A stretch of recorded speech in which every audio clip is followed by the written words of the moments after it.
Toyota's legacy of sports cars has a very long history. Vehicles like the MR2, the Celica, the Supra, Corolla variant AE86, and the 2000 GT. But all of that legacy has to come and start from somewhere, because on this episode of Toyota History Tuesday, we're talking about Toyota's first production sports car, the Sports 800. Now, the story of this cute little fella starts in 1962, when a concept car based on the economy car, the Publica, that Toyota sold at the time, called the Publica Sport, was debuted at the 1962 Tokyo Auto Show. Uniquely, it had a sliding canopy design and was much more sporty than the Publica it was based on. But it did share the engine from the Publica 700, which pushed out a whopping 28 horsepower. But this little guy would start rolling off the assembly lines in 1965, the same year that the concept car that would eventually become the 2000 GT production model was debuted. Upon entering production, it no longer had the sliding canopy option, and it featured the same engine that was used in the Publica 700, although it was sport-tuned. So it was a two-cylinder flat/boxer engine that actually was sport-tuned to push out 45 horsepower and 49 foot-pounds of torque. Interestingly, after this vehicle, there would not be another Toyota-made vehicle or model that featured a flat engine until the Scion FRS/Toyota 86/Subaru BRZ that would debut in 2012. That being said, these performance numbers are very small. That two-cylinder engine was paired to a 4-speed manual transmission, and its top speed was about 97 miles an hour. That being said, to balance these low performance numbers, the Sports 800 had a very, very low curb weight, sitting at just shy of 1,300 pounds. So that 45 horsepower to 1,300 pounds is about the same weight ratio as the 2020 Yaris, if you want to look at it that way. It was not really built for performance, but built for style, as those horsepower and torque numbers might indicate. The style was an aerodynamic, aircraft-inspired styling, and it featured, very interesting fact here, a removable Targa top. It wasn't called a Targa top at this time, and it wouldn't be until 1966 when Porsche would debut the Targa, which had that partially removable convertible roof.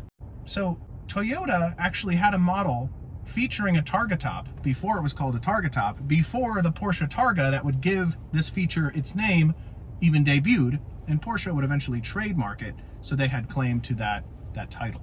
So that's the styling it was after. If you look at its sibling, the 2000 GT, you see a lot of similar features, although I would say the Sports 800 is a little bit more bubbly, maybe a little bit more lighthearted looking, when the 2000 GT looks a lot more like a performance vehicle.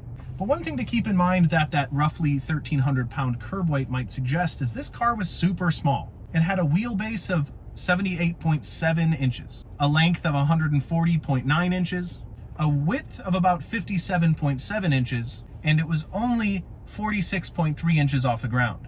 To give you a better idea, it's roughly the size of an adult male great white shark. It was notably smaller than its competitors in the segment at the time, the Daihatsu Compagno, the Datsun Sports or the Fairlady in other markets, and the Honda S500. Most of the Sports 800s that were produced were right-hand drive, where the steering wheel was on the right side of the vehicle, except for 300, which were produced with left side. And those were kind of ideally made for the market of Okinawa, Japan, that was American occupied post World War II. Additionally, a few Toyota Sports 800s were sent to Toyota dealerships in the United States to do sort of a market test and test drives, but it was determined that the Sports 800 wouldn't really fit the American market, and no Sports 800s were sold in the United States, although the dealerships that got to test drive them got to hold on to the vehicles. And I would agree with the fact that this vehicle was probably not a good fit for the American market at the time. That was due to the fact that muscle cars that were more sizable and featured very large engines and high horsepower numbers were all the rage and would continue into the early 70s that way.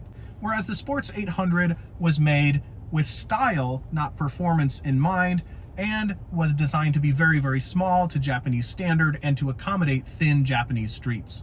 To keep in mind, our Sports 800 had 45 horsepower in 1965, when the 1965 Mustang GT was pushing out 335 horsepower from its V8 engine.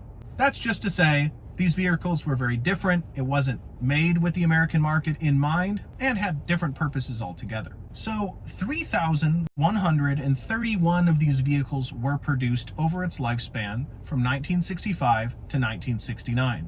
And as I mentioned earlier, 300 of that number were left-hand steering wheels. It's estimated maybe a couple dozen of these vehicles survive at most, which is kind of shocking as there are more 2000 GTs that survive to this day. A reason for this might be that the 2000 GT was viewed as a high luxury and high performance vehicle, being called the first Japanese supercar. So individuals who obtained this vehicle understood that it was a limited production model, and they held on to it a lot of times simply for collecting's purposes. The Sports 800, on the other hand, was more inexpensive, was produced in higher numbers, about 10 times more actually, so it didn't necessarily have that same collectible appeal.